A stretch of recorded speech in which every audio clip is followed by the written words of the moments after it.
हाय, मैं हूँ सोनू। आसाम का रहने वाला हूँ, लेकिन मैं पिछले कुछ महीनों से रह रहा हूँ कर्नाटका के विजयनगर ज़िले में। तो ये मेरा पहला वीडियो है कि मैं आप लोगों के सामने अपने आप को शेयर कर रहा हूँ।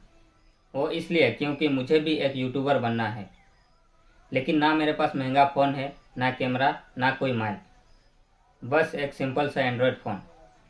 और इसी से मैं वीडियो शूट कर रहा हूँ और अपने बातों को रिकॉर्ड करके यूट्यूब पर अपलोड कर रहा हूँ।